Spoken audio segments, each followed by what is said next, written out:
দেখছি কথা, আমেরিকা আমাদের সাথে টিকবে না ইনশাআল্লাহ। আমরা দেখছি 4 দিনের মধ্যে আমরা কলকাতা হোল্ড করে নেব ইনশাআল্লাহ। আমরা তো হোল্ড করে নেব। সামরিক বাহিনী, ছাত্র জনতা, আমরা একত্রে আছি। আমরা আবার 5000 সদস্য, এই 5000 সদস্যের মধ্যে অর্ধেকই নবীন। ভারতের পশ্চিমবঙ্গ সীমান্তবর্তী এলাকায় বাংলাদেশ ড্রোন মোতায়েন করেছে বলে দাবি করেছে ভারতীয় সংবাদ মাধ্যম। উত্তরাঞ্চলীয় জেলা কুড়িগ্রামের একটি গ্রাম বড়াইবাড়ি। সেই সংঘর্ষে ভারতীয় সীমান্তরক্ষী বাহিনী বা বিএসএফ এর 16 জন সদস্য নিহত হয় এবং বাংলাদেশের তৎকালীন সীমান্তরক্ষী বাহিনী বিডিআর এর 2 জন সৈন্য নিহত হয়। বড়াইবাড়ি বিডিআর ক্যাম্প দখলের জন্য বিএসএফ বাংলাদেশের ভেতরে ঢোকে, কিন্তু বাংলার দামাল সেনাদের কাছে গোহারা হেরে লেজ গুটিয়ে পালায় তারা। সার্বভৌমত্ব রক্ষায় দেশের সেনারা কখনো পিছু হটবে না।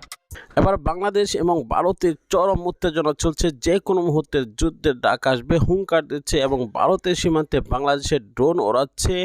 রীতিমতো বাংলাদেশের সেনারা 4 দিনের মধ্যে কলকাতা দখল করার জন্য হুঙ্কার দিচ্ছে। বিস্তারিত ভিডিওটি দেখলে রীতিমতো অবাক হতে বাধ্য হবেন।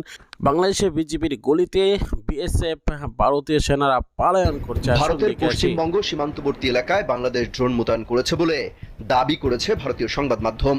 তাদের দাবি করা এই খবরটি মিথ্যা ও বানোয়াট বলে মন্তব্য করেছে প্রধান উপদেষ্টার প্রেস উইং।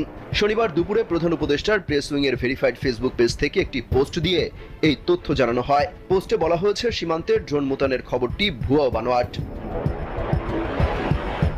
প্রতিরক্ষা মন্ত্রণালয়ের একজন মুখপাত্র বলেছেন, বাংলাদেশ তার রুটিন কার্যক্রম ছাড়া দেশের কোনো অংশে কোনো ড্রোন মোতায়েন করেনি। খবরটি বাংলাদেশের বিরুদ্ধে একটি সাজানো অভিযানের অংশ।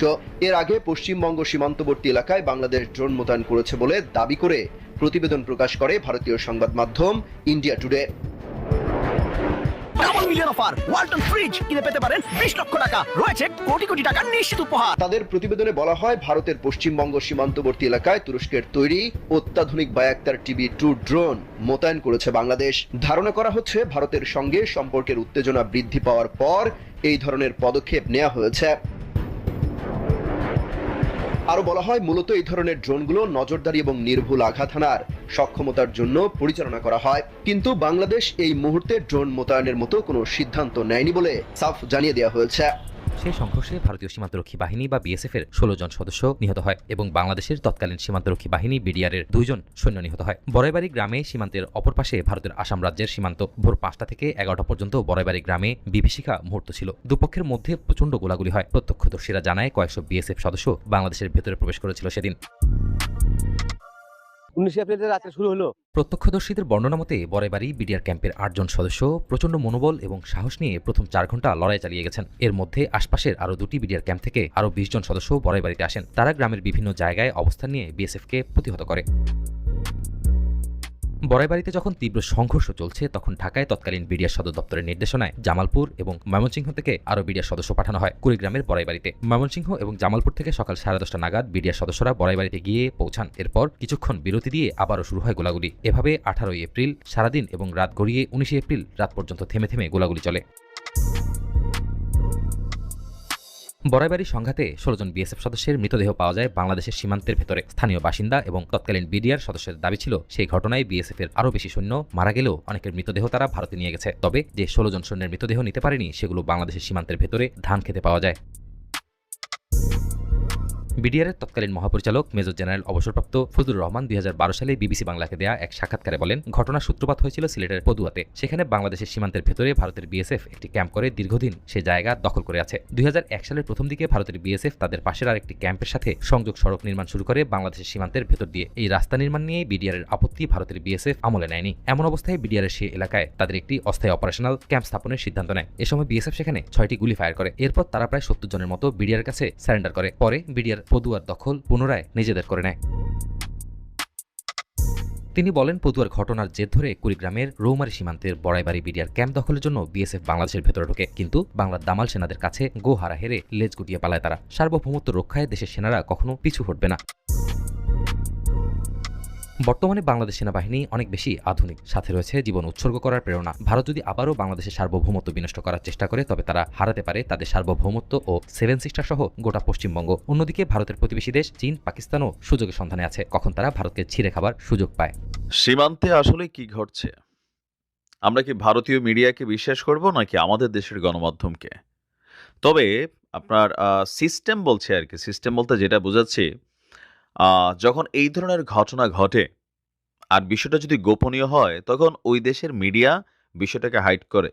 তবে আমি মনে করি ভারতীয় মিডিয়ার এই দাবিটা যদি সত্যি হয়ে থাকে দেন আমি খুব খুশি হব। কারণ আমাদের কাছে যে এমন জিনিস আছে মাড়ি, আমরা জানতামই না। সবিতা বৌদির নজরে পড়ছে প্রথমে। সকালবেলা গেছিল জঙ্গলের মধ্যে, আমাকে কেন? কয় এখনো টয়লেট করা হয় নাই। তো তোমার দাদা বলছে মাড়ি জঙ্গলে কামরা ছেড়ে আসো। তো যেই গেলুম, তারপর দেখলাম আকাশের মধ্যে কি যেন উঠছে। মাইরি প্রাকৃতিক করবো নাকি আকাশের ওই জিনিস দেখবো। তো সবিতা বৌদি দৌড়ে গেছে বাড়ির মধ্যে, যা বলতেছে শুনছো ওগো শুনছো? তো বলতেছে কি? দেখো মাইরি আকাশে কি উড়ে। তো পরে দাদা বাইরে আসলো, এসে দেখে একটা ড্রোন। তাও কিসের ড্রোন? তুরস্কের সেই ড্রোন, যে ড্রোন দিয়া ইতিহাস তৈরি করছে অনেক যুদ্ধ। দর্শক, বাংলাদেশ নিয়ে চাঞ্চল্যকর অভিযোগ হচ্ছে ভারতের, যে সীমান্তে আমরা আধুনিক যুদ্ধ কৌশলের অন্যতম একটা যুদ্ধাস্ত্র তুর্কি বাইরাক্তার TB2 এই নামক একটা অত্যাধুনিক প্রযুক্তির ড্রোন আমরা ভারতের সীমান্তে উড়াচ্ছি। ভারতের ম্যাক্সিমাম গণমাধ্যম, যাদেরকে বলা হয়ে থাকে গুজব মিডিয়া, তবে আজকে আমরা বিশ্বাস করতে চাই ভারতের এই খবরটা সত্য, বাট আমাদের বাংলাদেশ থেকে অলরেডি একটা কাউন্টার নিউজ চলে আসছে। আচ্ছা, ঘটনা হচ্ছে বাইরাক্টার TB2 ড্রোন ভারত সীমান্তে মোতায়েন করছে বাংলাদেশ, যার উদ্দেশ্য নিয়ে ইতিমধ্যেই জোর চর্চা শুরু হয়েছে।